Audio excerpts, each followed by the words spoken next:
It's Monday, January 26th. I'm Adam Walsh, and this is The Signal. Today on the show, what does hot chocolate and queer books have in common? I'll tell you, it's an upcoming fundraiser full of vendors selling hot chocolate, and their mission is supporting making queer history research and library more accessible in our province.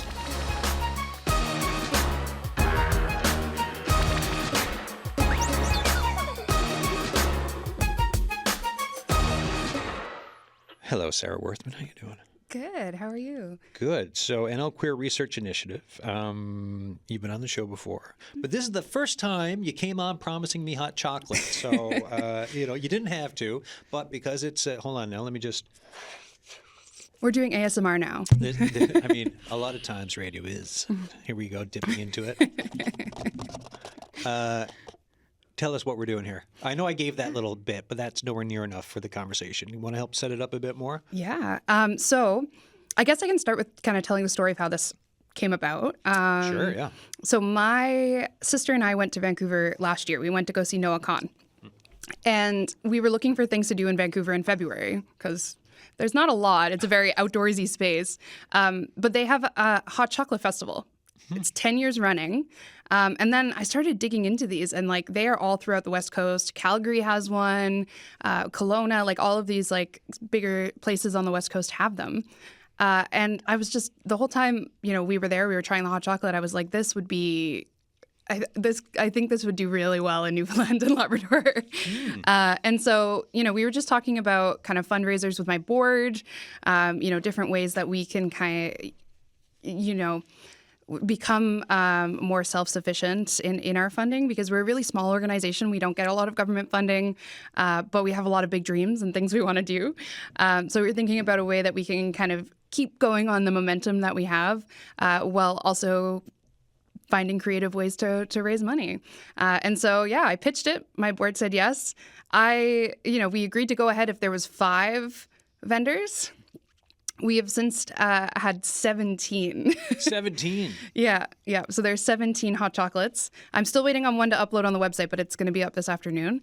So there's 17 different hot chocolates that you can try in the St. John's metropolitan area. So not just St. John's, Murray's Garden Center also is included. I've been blown away by we kind of challenged people to be creative with it, and they really ran with it. Very cool. And it also came from I have a very lovely friend, shout out to Vicky, who used to run a cafe downtown. And she recently had to close. And, we would always have conversations about how these small businesses really struggle, especially in January, February.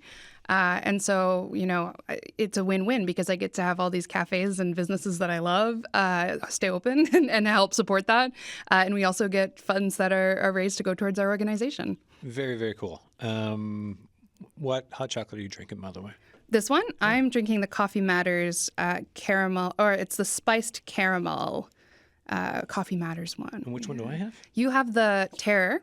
And so that one, I can read them out actually if you'd like. Yeah. So the Terror one, I'm really curious about because I haven't tried it. It's the alder hot chocolate. So it's made with, and that's why I wanted to pull up the thing, local green alder catkins and cinnamon and local alder sea salt. Huh. Yeah. Well, I like it.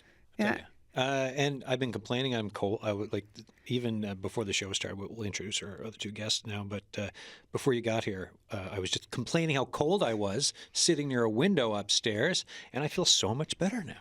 Exactly. And if anyone listening can also feel so much better and go try all of the hot chocolate. I was just joking, though, earlier. My wife is actually a vascular nurse, so maybe I should be encouraging all of the sweet tooths. Well, everything in moderation, right? Yeah.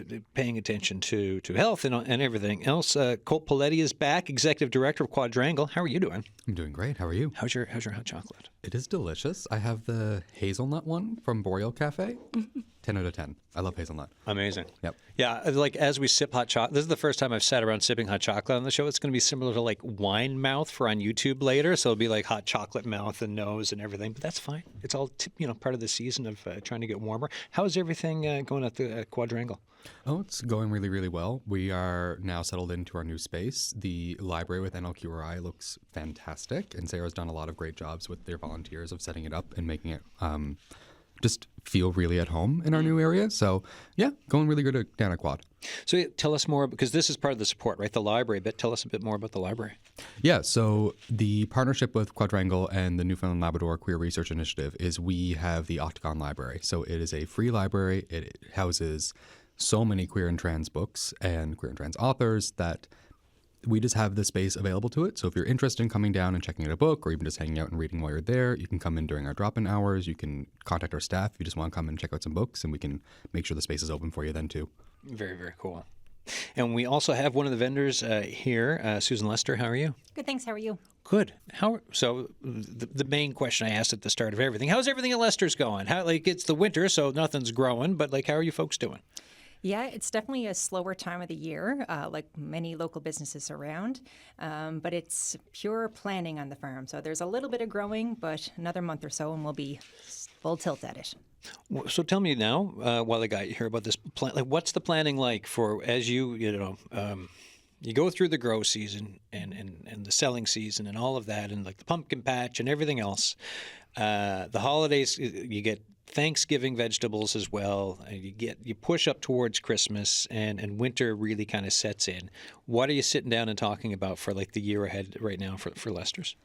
The hopes and dreams, basically. It's the, we sit around table. There's 5 of us family members who sit around and try to figure out where we're going for this year. Of course, we always want to look back on the previous season and see what we can change or make better. We're always wanting to do more, do better of what we did. And, of course, with the climate changing, too, trying to see how we're going to combat that. No one can forecast the future, especially, from now to summer. So just trying to see, okay, yeah, this was a problem that we've never had before. How are we going to combat that if we see it again? And then, of course, just trying to keep busy as well. So lots of planning of the seeds and what's going to happen when, what we're going to add to our events, that kind of thing. So last summer, it was really dry, drought conditions. What did that mean? What were the learning lessons from last summer when you're thinking irrigation and everything else that has to happen on a farm with all the crops you're growing? Yeah, it was certainly a learning curve. I think when you're into farming, it's always learning. But the last year certainly showed that we certainly are not experts at growing in dry seasons, for sure. So the good thing about us being so diverse in what we grow is that, what's good for one crop, maybe the other crop didn't do so well. Right. So things like our potatoes, that people have been growing potatoes here in Newfoundland for years. Yeah, it's kind of like the thing that everyone's like, you can do this, right? Growing potatoes, and then all of a sudden last summer comes and you're like, oh. Yeah, the potatoes just didn't get as big because there wasn't enough water in the soil. So, usually there's lots of moisture beneath the ground. And we kind of thought, the irrigation will go to something else that's a bit more needy of water. Yeah. And it turns out when we go to harvest, it's a lot smaller than what we expected. Oh. So it did kind of affect the yields of our crop of certain things, but other things did okay. My conversations I remember in the fall were kind of around the cuts of hay, 1 instead of 3, I think it was, I was told, plus a few other things for, those issues. So these are the conversations you're having, right? Looking for the year ahead. In these winter months, you're here now talking about hot chocolate. How are you part of this, and why are you part of it? And tell us about it. Yeah, so one of our managers, Chloe, she kind of brought it to us, and she said, we need to take part of this. I said, fantastic. Let's do it. So for us, first of all, it's a great initiative. It gives to a great cause. We've always been in the community. We want to be about the community, for the community, and we thought this was a perfect pair. We love hot chocolate because farmers work outside in all sorts of weather, all sorts of seasons. So we certainly drink a fair bit of hot chocolate. But we also think it's a great way to get the community involved for the community. This time of year, like I said, it's kind of slow for us and many other local businesses. So it's kind of like a little passport. You get to go and go see new places, go try new things, and who knows, maybe the customers and the visitors will go find a new favorite. That's what we're hoping for. So then when can they come in and check out your hot chocolate? How does that work? So for us, we're open Thursday through Monday each week, so right up until February 15th. So there are going to be, hopefully, lots of taste testers. I am the official taste tester on the farm. So I don't taste test every single drink going out, but I can guarantee you that I've tried it and I love it. Yeah, so what was the conversation like around, like, okay, what are we going to do? Like, how do we explore the flavor for this one? Well, I guess it was kind of open-ended as to what we wanted to do. It was all about creativity and taste, which was awesome. I am a big sweet lover. So we knew that we wanted to incorporate our fudge, and our manager, Chloe, kind of put it together. She said, let's give this a try. So we just have a little bit of our fudge into it, which is nice and sweet, but then we've kind of cut it a little bit with some cocoa so that it just is the right balance. Not too sweet, not too much, just the right amount for us. Yeah, it's like I like with this whole thing, just thinking of the different flavors and tastes and everything else, especially in a cold season of, where can you stop in to check something out? What'll be different about it? The compare contrast is really, really enjoyable. What's it like for you when you have folks coming in? Because when I think of Lester's, it's the family experience throughout the year, right? Like for you, kind of seeing folks, whether it's what you've grown or also now in this case hot chocolate. Like what you talked about the community element. What's it like seeing it face to face of people enjoying things? Yeah, well, so we started although voting doesn't open until today, we started, I guess, kind of making sure that we could keep up with the demand. We started on Saturday with ours. And it's great when people come in and they say, hey, I'm here to try the hot chocolate for the contest. And it's coming in? Yes, they're coming in. That's They're exciting. asking specifically for it. There's been a few Facebook messages as well, also asking when they can come get it. So it's great because I guess with anything that you do, whether it be events or festivals, to bring people together, it's always a bit of a gamble. You're putting it out there, you think people are going to like it, and then when you start seeing people come in and ask for it specifically, you're like, yes, we are here together as a community, which is, I think for me as like a business owner, it's like, okay, there's people out there, they actually want to come in. So with this, when I see people coming in and hear people asking about it, it's like, okay, here's a Newfoundland we know and love because they're coming to support the community. So it's really heartwarming, very humbling. And then through the competition, or through the fundraiser, I should say, as we look towards spring, what are like the benchmarks for Lester's of being like, oh, this is like, for me, oftentimes I think about like how seafood season starts. There's certain or when I see the crocuses come up, there's certain things I look for in Newfoundland and Labrador through winter that I'm like, oh, that's really nice. But on the farm side of it and the business side for you folks, what are the things that you kind of, as you now move through this hot chocolate winter of 2026, what's coming up for you that you're looking forward to, other than all the work they have to do? Oh, that's a tough one.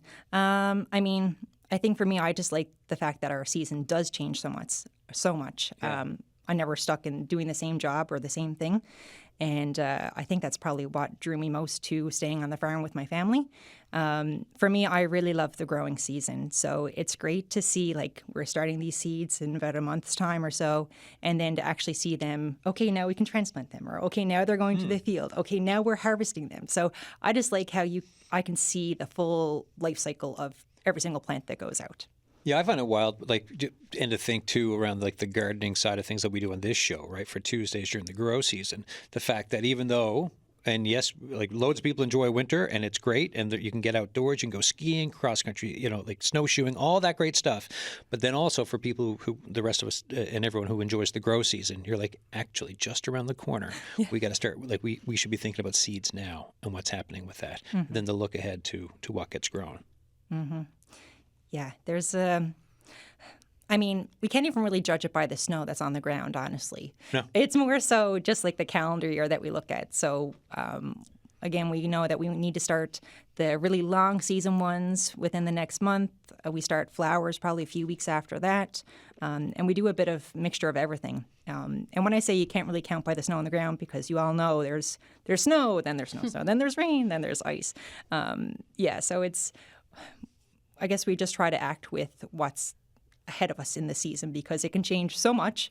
And if it's anything like last summer, even years of doing what we're doing, that could completely go out the window if it's, too warm or too cold compared to other years. So it's, it's always exciting to start a new season because you get a chance to start over. You get a chance to fix things or to change things or, again, evolve. So that's what I think we like. Cool.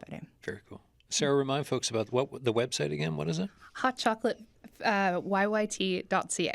hotchocolatyyt.ca. And just give us another splash of who's involved with this. You gave us an initial one. Yeah, there's lots of different businesses involved. Do you want me to read them all out? Or Sure, why not? Yeah, so like there's Terre Cafe, Bistro 519, the Sprout, Pollo and the Sprout, Craig's Cookies, Homage, Bakery and Brew, the Grounds Cafe, which is another. It's great. It's also been really interesting how many farms are getting involved and are so curious, because the Grounds is similar to like the Fudge in that they are using the honey that they produce at Murray's Garden Center. So in there, they have like an Earl Grey hot chocolate with orange blossom and honey whipped cream. Yes, bye. Yeah, I know. There's some like they went all in. I can keep reading them all, but I mean, some of the depends on what your flavor is. Like if you like coconut, there's a coconut one for you. If you like cereal, I was just talking about it, but there's a Lucky Charms cereal mocha base at Postmasters. If you are more of a strawberry fan, there's 2 different kinds of strawberry ones you can have. There's a strawberry Dubai hot chocolate, which is at the Olive Branch. And then there's also this one called a Strawberry Dream, which has a chocolate-covered strawberry on top, which is at the Bagel Cafe. So, yeah, there's all different kinds, even vegan ones, which is incredibly impressive to me anyways, because I'm like, chocolate is so hard to, it's so creamy and like so dairy based. So, yeah, of course. But there's a couple of like vegan ones or ones that can be made vegan and dairy free as well. Excellent. All right. Well, thank you for all that. I want to go to the phone line. We have got a guest on the line because when I think about the province and queer history, research, books, my brain does go to Rhea Rollmann, journalist, audio producer, and the author of the book, A Queer History of Newfoundland. Rhea, how you doing? I'm good. How are you? Good. We got in touch with you for this because when like our last Lazarenko and I were talking about this show, and we thought, as always, about your great book, and I just wanted to touch base with you to remind folks of what was it like to start the project of A Queer History of Newfoundland and the research around it. Well, it was challenging. Back when I started doing this work, there was not a very strong sense of our queer community history in this province, and I think that really speaks to the importance of the kind of work that the NL Queer History Archive is doing. I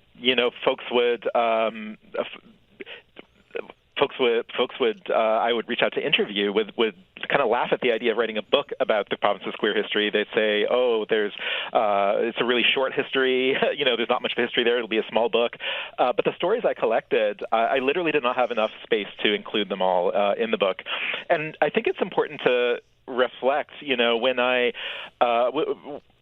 When we don't have a strong sense of our history, I think a few things happen, and this is why this kind of work is so important. First, we forget that there has been such a significant history going back decades and longer, a history of queer organizing in this province. Back in the 1970s, we had queer rights groups in this province like CHEN operating with literally thousands of contacts across the province. We've had people writing editorials and letters to newspapers calling for queer rights and equality since the earliest decades of the 20th century. We've had queer couples and queer households in most, if not all, of our communities, including small rural communities, as far back as we have oral and written records. And without the work of this kind of historical and archival work, we forget that. And then the other outcome of forgetting that history and not documenting and preserving it is that, it translates into policy. It translates into spending priorities. So understanding that the queer rights movement, the push for equality, that's not a new thing in this province. It's not a recent thing. It's not a, quote, imported thing, but it's as deeply rooted in our history in this place as any other community history. Knowing the size and scale and depth of our community history, that informs everything from healthcare spending to education to accessibility measures. And then the other thing I'd emphasize is when we don't do this work and we don't preserve and archive this history, we risk repeating the mistakes of the past. measures we have in this province like protections for gender diverse youth in the school systems or access to health care or hate crimes legislation, none of that stuff arose out of a vacuum. It didn't just happen. That all came about in response to a very real history of intolerance, violence, abuse directed toward queer people, and especially queer children in this province. And so that helps, remind us why it's so important to maintain and strengthen those protections, knowing that history. So, when I started doing archival work, I think that the first thing to understand is that the queer history in our province, it costs money. Doing that work costs money. Our history is spread across multiple archives in multiple provinces and countries. So it takes money for researchers to go and do that firsthand primary research of finding the materials. It costs money to photocopy and digitize materials. It costs money to put them up on websites and keep the websites maintained and functional. When we're talking fragile artifacts or paper ephemera, it costs money to protect and preserve that. So when a group like the NL Queer History Archives, puts in the work to collect and preserve and make accessible our history, that is really important and valuable work, and it costs money. We're not even talking about compensation for the time and labor involved, but that's another important thing to think about. So all of this is, tremendously important, bringing our history together, bringing it home, and making it accessible, not just to researchers, but to our community, to youth growing up looking for that sense of heritage and connection, to people coming out for the first time at any age and looking for that community and that community history to take pride in. What was the response after? And it's been a little bit now, because you were on this show back when the book came out. But as time ticks by, what are the responses you get from doing something like a Queer History of Newfoundland, or also some of the out and about walks and talks that you've done? It's tremendous. And one of the exciting things is that the more we do that, the more we talk about our history, the more we put it out there, the more of our history comes back to us. So when I've done the Queer History, walking tours, I've met people for the first time, who were part of that community history, who share new stories that we're then able to document that we didn't know about beforehand. I had people from literally across the country, when they encountered my book, who would send me emails also sharing their stories, stories they didn't have access to beforehand. So it's an ongoing process, trying to preserve this history, document it. And when we think about those kinds of interesting anecdotes and stories, and talking especially about this fundraiser, the Hot Chocolate Fest, it brings to mind just what a strong history there is, I think, in this province of queer organizations undertaking really creative fundraising ideas. In my book, I talk about the early days of the AIDS Association in the 80s, their early efforts to incorporate. So they were initially just an informal volunteer group. But as the AIDS crisis grew, they realized they needed to formalize, to fundraise, and meet the growing challenge. As a bunch of queer community volunteers, they didn't have the money even to pay the fees to incorporate. It was, I think, $100, which is a lot of money back then, and still is. And so, in a fit partly of desperation, partly of creativity, they saw a poster for the Kitty Vitty non-motorized boat race. And they decided to enter it. And they got a donation of a bunch of inner tubes. They spray painted them. They created this kind of lifesaver float with a bunch of gay men floating inside it. And they entered this, and they won this boat race. And they got the money to incorporate their organization. And as the AIDS crisis continued, they continued coming up with really creative fundraising ideas, some of which are relatively common fundraising tactics today, but a lot of them were, first pioneered by queer community organizers decades ago, coming up with really creative, out-of-the-box ways to fundraise. So I think the NL Queer History Archive is really building on a very, very solid foundation of queer creative fundraising ideas here. I think it's wonderful. Rhea, thanks so much for coming back on the show. Always appreciate your time, and I shall be in touch. Always a pleasure. Thank you. Thanks. Rhea Rollmann there, journalist, audio producer, and author of the book, A Queer History of Newfoundland.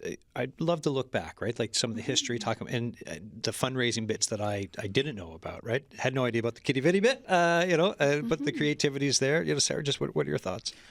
Yeah, that was super interesting. It makes me think of, I've been trying to pitch this I don't actually, we haven't gotten the chance to actually get people on the ground, but I think it would be great for us to have a booth at the regatta in a similar kind of thing in Kitty Vitty. But yeah, and you know, there is these really creative ways. I think as well, an example, less local, but it reminds me a lot of the Turret in Halifax, which was essentially a social enterprise.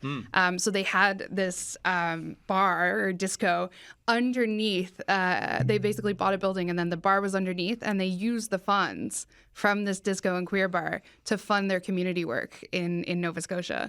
Oh, that's amazing. And so, you know, it reminds me so much of, you know, the rise in social enterprises now. And like, we're always talking about social enterprises, but I think what Rhea was saying is it kind of echoes. It's like, well, you know, we've been doing that stuff for a number of years. But yeah, and I think as well, it does kind of tie into the conversations of our stories. I even just thinking the name of the library, like most times when we say Octagon Library, people have no idea. That story's great. Yeah, I can share it. Yeah. Tell folks what it is. So Octagon Library, have you heard of Octagon Pond? Yes. Yes. Do you know the namesake behind Octagon Pond? No. Okay. Because it's not about the shape of the pond. It's not. Which The I pond thought is growing not. up. I was because I spent so much time looking at that pond growing up, being like, I don't see it. And you know why? It wasn't there. Yeah. There's a different story. There was actually, so there was this businessman. His name was Charles Daniel, although I've heard in history circles, sometimes he's went by Charles Daniel. So that's up for debate. But he was kind of a business mogul in St. John's. He originally started a dance studio in the 1860s.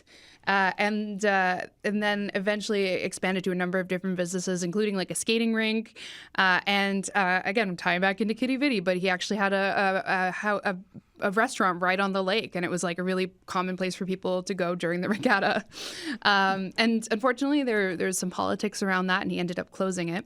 But what we know about his life is he was pretty tongue-in-cheek, as open as you could be as a queer man in that era. In the 1860s. In the Wow. the 1860s leading up to he died in 1902, and he used to, you know, Rhea has a great anecdote in her book about this, but he used to come. And supposedly he would parade his boyfriends around St. John's and try to find them work. He'd like go to the mainland, fall in love, and bring them back. But yeah, he wasn't from Newfoundland, but he eventually made it his home here. And he passed away in 1902. But just before that, he opened what was called the Octagon Castle, which is where the namesake of Octagon Pond eventually came. It was back then known as like Irving Station, just a train station. And he bought some land on Octagon Pond and built this like incredible, ornate, not an official castle, I guess, by terminology, but this ornate manor building, and it was mainly like a hotel. And you can go look. We have a collection of his on the archive at nlqueerarchive.com. Not to shout ourselves out, but you can actually see in some of the pictures of inside just how detailed he was. He was like a master tailor and seamster, so everything was like embroidered and detailed. He used to make custom banners for every business that would have their company outing out there. We've yet to find one, but someone has to have it in their basements, I swear. Eventually he passed away. And the reason we know about his sexuality, it's quite an interesting story because I found these letters. We found kind of while we were researching one day with NL Queer Research, these letters dating back to just after he died between Charles's really close friend and his son, who would become his adoptive son. And the letters are very detailed about Charles's sexuality, and it's saying like he loved men, never women. He liked to hug and sleep with them. It goes on to detail all of his like honestly a little bit tragic love affairs. He was a bit of an Oscar Wilde type where he loved these men who would drain him dry of his money. But these are like letters written in 1902 saying he loved men, never women. And so that's kind of the namesake for the library itself is like, you know, we start talking about it and it's kind of a conversation piece. But also It's also an aesthetic inspiration for the library, I would say. I'm looking at Colt and seeing how much he'll let me use it as an aesthetic inspiration. But a lot of we really like kind of a fancy ornate wood tones, and I managed to score a couch on Facebook Marketplace for free that is this gorgeous velvet couch that someone donated. And so that's kind of the inspiration behind it, as a way to have this quick touchstone, because most people know about Octagon Pond, but they don't know the story behind it. No, I mean, it's an awesome piece of Newfoundland, history, but even for just the trivia of knowing, the connection that I think most people definitely don't know, with the exception every so often these conversations pop up, and slowly but surely the story gets spread for everyone else to kind of understand. Because I'd heard it, I think, through you initially, way back a year or two ago, or a couple of years ago. Anyways, Colt, what do you when we were talking to Rhea there about the fundraising side of it? When you think for the library or Quadrangle itself, just I think a lot of what Rhea was saying may have struck a chord with yourself with Quadrangle. Just one of your thoughts. I mean, at Quad, we're always looking at new ways to be out in community or to diversify how we raise our funds.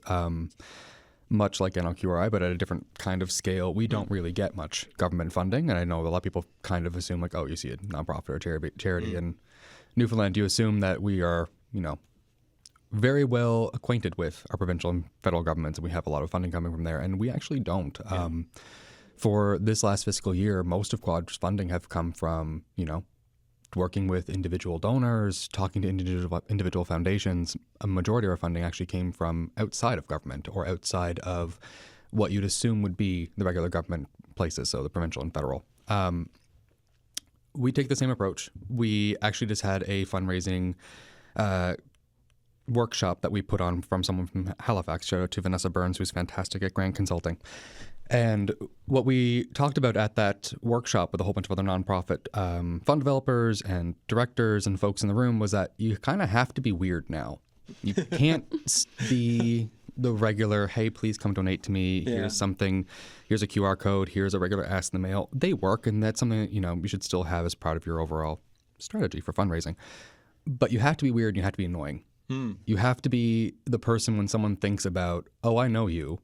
I'm not sure why I know you, but I know you, and that keeps you in their head, and it makes you stand out a lot more, because there's a lot of charities and nonprofits in Newfoundland and Labrador. There's a lot more in Atlantic Canada and around the country.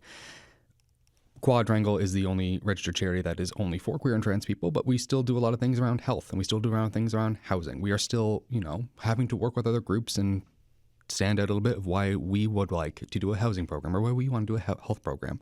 So by leaning more into being a little bit colorful, being a little bit different than the regular, and doing things like a hot chocolate festival, which is delicious, it helps these our kind of charities and our kind of industry of charities stand out a little bit better. And we tend to get a lot more people talking about it, and more results that way from word of mouth. From the building of Quadrangle, right? I remember doing interviews when it was new, and as it kind of built up. And when you go in and to look at something like the library, and to think of its importance and what it can mean, I'm just wondering what your thoughts on, when you're in there and you're like, this is here, this was built, we have it, it's real, it's for the community. What do you think about its importance? I think the library is one of the more important parts of Quad's overall outreach and its space, because it is so physical. Yeah. Because a lot of the other programs at Quadrangle, they are more focused around the individual support or supporting a group of people, but you don't really see that tangibly once the person from Quad leaves. I'm sorry, I'm looking at you a lot right now. No, but if you look at our Transnav or our housing programs, those might have something that's tangible afterwards. You might be in a new house. You might have a new name on your driver's license. You might have gotten that surgery you always want. That will be tangible. That's amazing for that one person. But if you came and asked, what has Transnav done? What has the housing program done? All you're ever going to see is numbers. Yeah. We're never going to take you to that person's house and let you say, look at the amazing thing that happened to this one person. That's never going to happen. But with the library, you can walk in and you can look around and you can see the books we get more shelves every few years to months. There's more books on the shelves. That's so cool. You can see how Sarah and their group might come in and change how it's displayed, because they've realized that, oh no, the 18 plus books are getting more popular. We need to have them more front and center, or this author has become more important. We want to highlight them. And you can watch it change in real time, and you can watch people coming in and kind of like, you can watch their own journey through like learning about their own history and learning about the community. People often come in, they start with fiction, and then a few of our readers will start branching into nonfiction and history, and it's really cool to watch. Yeah. No, I can see that. And I love the description of just, the shelves over time, right? That get added and added. So Susan Lester, on your side, we're having this conversation, and you touched on this already. But again, like the conversation of why it's so important, like why it's so important to be part of this type of an initiative for Lester's and others, right? There's so many others that have been mentioned as well. Was it, Sarah, 17? You said 17, right? So St. John's, Newfoundland and Labrador, 2026, to have the community say, yeah, no, we love this, have some hot chocolate, and we're going to do some fundraising. Tell us a bit more of the conversation of just wanting to be part of it. I don't really think there was a conversation. It was just like, brought yes. up, and it was Okay. yes. Yeah. Again, like for us, from our standpoint, we wouldn't be here without the community, and that involves everyone in the community. So being able to be a small part of something that, hopefully is going to keep growing and growing and growing, of course, we want to jump right on it. And for us, I know we love to, when you have a hot cup of hot chocolate or a tea or a coffee, you're sitting around and you're relaxing. You're getting to learn from other people and chat to other people. It could be someone you've known for years or someone that you're just getting to know now. So it's also a great way to kind of open up the conversation for other people. And hopefully people can have that catch up and enjoy all the while. It's just encompassing community. Creating your own community, being involved with community, and let's make this place better. So. Yeah, I mean, all you got to do is look at the news run to see communities being torn apart right now in certain parts of the world, south of the border. So then I find it to be able to spend the lunch hour here just to talk about togetherness and enjoying hot chocolate, it's wild to me to be able to do that in this community, and that it's able to just go this way. Tell us about the library and what we can see inside, and like, how are you? Like, where's your headspace for when you go and you're like, okay, we got to change this around? Like, is it all heated rivalry now, or what is it? Like, I'm just really curious. I do want to also echo the finding the community here and why the library is so important. Sure, yeah. I want to touch on that really quickly, because not even south of the border, even in Alberta, right? We are seeing these books being banned from schools. So they just pulled 44 titles from the Calgary School Board. Yeah. And the majority of those titles are to LGBTQ plus books. So this is, and it's for not just age appropriate books, but like all the way up to 18-year-olds can't read young adult books. Yeah, this is from January 6th for CBC. So a newly enacted provincial order on school literary materials prompted some Alberta school divisions to remove a couple of dozen books from school shelves. But the names of those titles are secret. That was, I know there's been learning since January 6th, but this is just what the headline says. In response to a government order to get any explicit graphic material out of students' reach, the Calgary Board of Education, the province's largest school division, identified 44 titles to be pulled from shelves. And this goes back, if we go back to last year, Edmonton Public Schools prepared a list of more than 200 books to be removed from student access, including The Handmaid's Tale, I Know Why the Caged Bird Sings, Atlas Shrugged, and Brave New World. This was all because of the move by the Alberta provincial government with the new legislation that came in. And then at the time, Premier Daniel Smith said, called it vicious compliance, ... This is where we are. Sorry, I was just giving some backstory, but go ahead. No, exactly. No, and that's perfect, because I didn't have the article right on hand, but and the majority of those books that were on that list prepared, right, were books like Genderqueer, for example, or honestly, I think in some of the books, I'm not sure in that specific list, but in some of the lists that are coming out of the United States and some of the lists that these organizations are putting forward to governments like the Alberta government, one of the books we have in the library, honestly, many of the books we have in the library are on there, but one in particular stands out to me. It's Tango Makes Three, which is just a book about a penguin that has two dads, right? And that's being kind of censored and banned. So I think, that's part of why we're so proud to offer these books. I think because these are materials that, thankfully they can access them in the school system here. But I think because people want to censor them so much, and because people want to hide them, in a way almost shows the importance of them and the actual power that comes behind reading this literature and reading about community and learning that there are people, like you said, like different than you. I think it's an incredibly beautiful thing. And so we're proud to be a part of it. And we're grateful that Quadrangle lets us have this space. And then, yes, to tie in now these books, in particular in pop culture, are becoming very popular.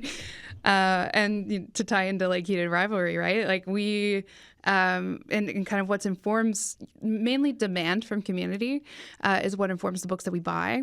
And so we've been getting asks about if we have a copy or two of Heated Rivalry. So I went out the other day and we spent about $200 brought the whole, we brought multiple. There's a bunch of them, right? Like these, because it's Rachel Reed is the author.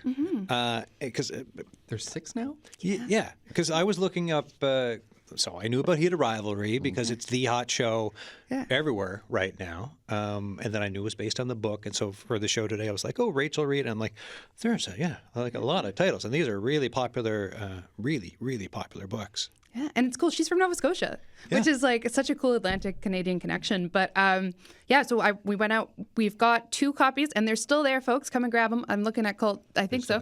They're still there because apparently the NL Public Library has run out of the Heated Rivalry. Like the list is like. Oh, I think the wait list must be gigantic. It's like I think there's like 20 people on the wait list. So we have a copy. We have 2 copies of Heated Rivalry and 2 copies of the sequel, which is about the same couple, The Long Game. And so you can borrow those for free. All you need is an email. We use the liquor license rule of IDing for 18+ books. If you look over 25, we're not going to check you. But if you look under 25, we might check and see. And then it's for the 18+. So exactly. And it's like there's common goal, role model, game changer, and Heated Rivalry. I'm on the site now. Long Game is another one, and Rachel Reed says, "I like to write cute smut about hockey players and other people." Yeah. So there you go. I'm on RachelReedWrites.com. Yeah, and we have all of those. So all of those books are available to borrow, and then the ones that we have 2 of are the Heated Rivalry and the Long Game. What? To have the books be really popular, so you look at these on the library. I was also looking at on a Canada-wide library list today about popularity. And it's like Rachel Reed's books are just right up there. To have the books out there, but then to have this TV show. Also, both the actors are going to be the torchbearers or something as well for the Olympics. Yeah. So to have this amount of popularity, what does this do for the community? Do you find for the LGBTQ plus community? I know you didn't think I was going to ask that today, but here we are. Okay, you're still thinking, so I'll give a crack. I think that it's really powerful to see queer people be happy in media, and it shouldn't be a controversial thing. No. But there is this really common trope within a lot of media. It's called barrier gaze, where in movies and in TV. At the end, the couple ends up unhappy or one of them ends up dead. And if you think about a lot of Brokeback Mountain, right? Yeah. Quite famously. And it's just a trope that you keep seeing over and over again. And actually it ties back, and again, I'm getting nerdy with it, but it ties back to a certain code in the United States called the Hays Code that basically regulated what kind of films were made. And when they started allowing LGBTQ couples in film, their one restriction was they can't be happy at the end. No, I did not know that. Yep. So it ties into this, and this is just kind of keeps perpetrating and perpetrating. So I think there's this, it's a beautiful story that hits home with everybody. But I think also at the same point, it's really powerful to see these people, it took, I won't give spoilers, but there's a long term for it, but to find happiness, and one of them, they still end up together.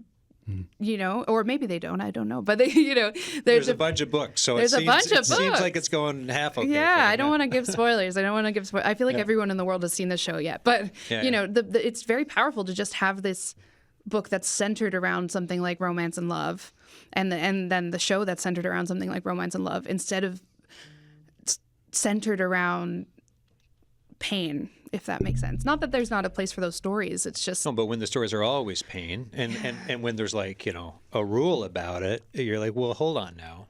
yeah. But where's the happiness? And why can't we? Because we're human. Can we not have happiness and heated rivalry?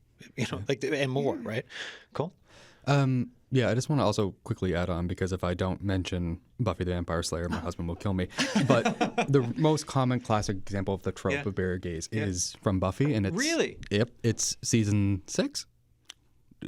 I'll be told later on what the exact season is. Sorry. I haven't seen Buffy. The couple of Tara and Willow is always cited as one of the main examples. That is one of the main examples of barrier gaze.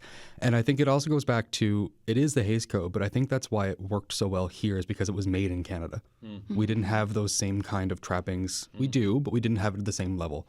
And it started so small as a project that it only got big almost right before it was released, when HBO picked it up and made it into an HBO show with Crave. So I think part of the reason why Heated Rivalry did so well, and why it was able to be so authentic and so settled into a queer story that was happy, was because it didn't have the outside touches of a lot of people trying to make a lot of money out of it right away. Yeah. I don't think anyone expected it to be as big as it was. I think everyone was surprised. Well, even the publisher of the books didn't run more copies of it until well after the show was out and doing really well. It was very hard for us to find those books for a while, because I was looking to try to find them before you even came to me and said that they had books at Coles. I've been tracking the books to try and find them, and it was they've been mostly out of stock for a very long time. But it's the same. It reminds me a lot of like the way that media is kind of produced, is that the idea that a happy, romantic, queer story could be produced is kind of unfathomable to people, I guess, because they've never seen it done. And yet, I don't know a thing about hockey, but I enjoyed the show, and I read the books. And I think it's just this way that's like very authentic and universal. And the other really warm thing that's coming from this too is that we're now starting to see stories of what even the show talked about, what the books talk about, is you are hearing now these rumblings and stories of professional hockey and football and other players saying, no, this is what I'm going through every day. This is what I deal with.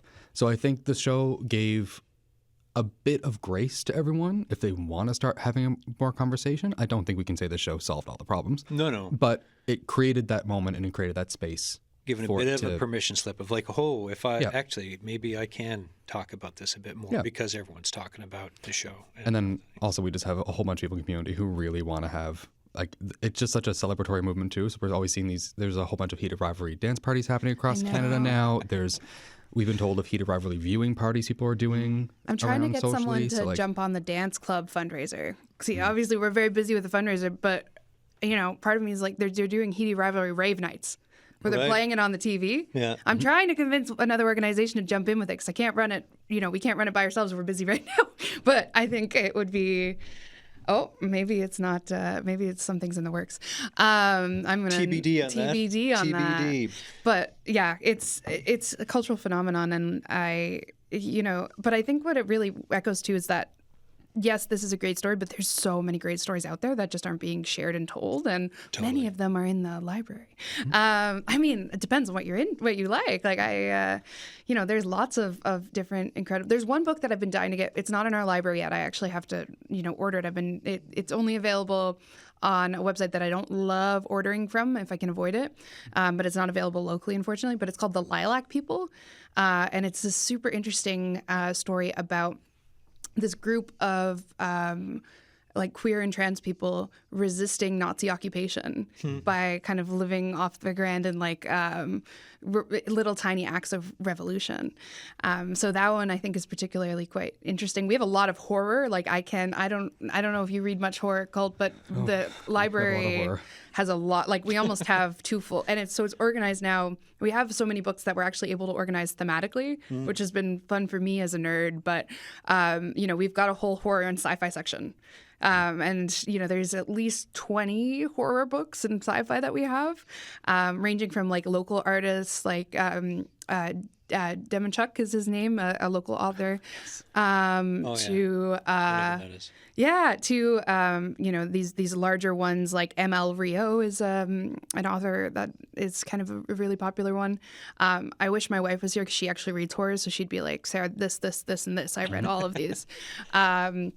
But yeah, we've got, and that's probably one of our biggest sections would actually be the horror and sci-fi, which again is quite interesting because does it tie into the barrier gaze, or is it kind of like, does it tie into the whole trope of queerness and horror? That might be a Halloween conversation there, but. So then when you have something like, so as we mentioned, like with Heated Rivalry, showing this great story, which and then saying, you know, obviously there's so many other stories out there that so if you've got a library to go to, you know, this is a spot to access them. We're also in this time of, there was been this big pushback against, you know, like that word woke or whatever, right? Is this not a counterpoint? Like, is this not saying like, hey, wait a minute, no, let's push that, like, let's push the folks who are pushing, saying, oh, criticizing what they call woke, but then to see Heated Rivalry, to see people embracing these stories and how popular it is. I mean, to me, that seems like a correction in such a good way for communities and stories and community and everything else. I'm just, you know, as the show gets down there, final thoughts on that.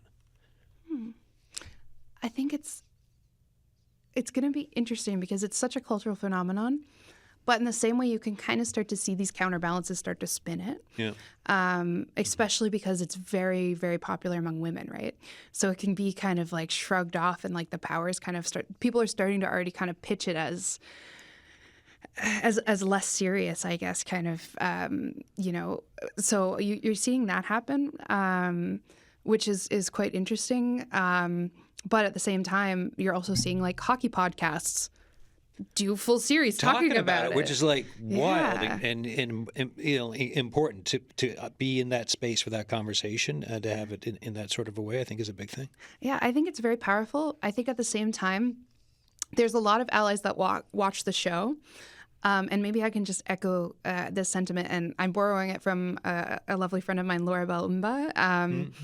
But there's this whole idea of being an ally and being an accomplice in kind of your standing up for the various communities that you're supporting. And I think that there's a lot of allies, especially a lot of straight women allies, who love the show. And that is amazing.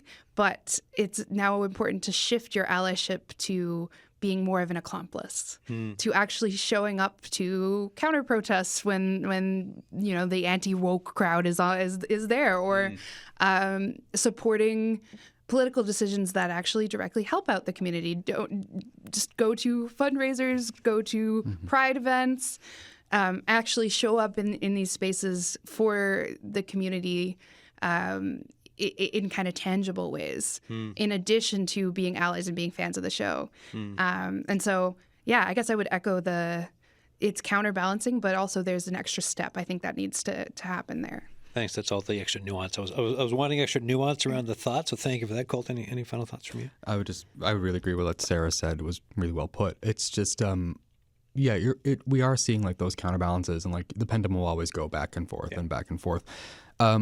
It's really interesting though to see how, because Heated Rivalry got so big so quick, it almost caught everyone, even people who are very progressive and very quote unquote woke, off guard. Yeah. Where I would be willing to bet, like, even folks like Sarah and I had no idea what to do with the show. The first 2 weeks, everyone was talking about it. We're all just kind of sitting back, like, you're like, wait, is what? this real? What happened? It's good and it's warm and it's not, the gays aren't dying at the end of every episode. Okay. And then it even took me a few weeks of sitting with it, being like, I don't know what to do with this.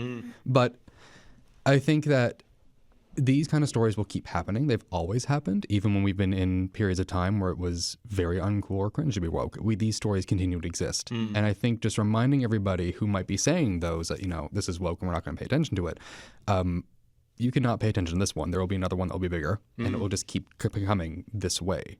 Yeah. Society tends to always progress, so this is what will probably continue to go.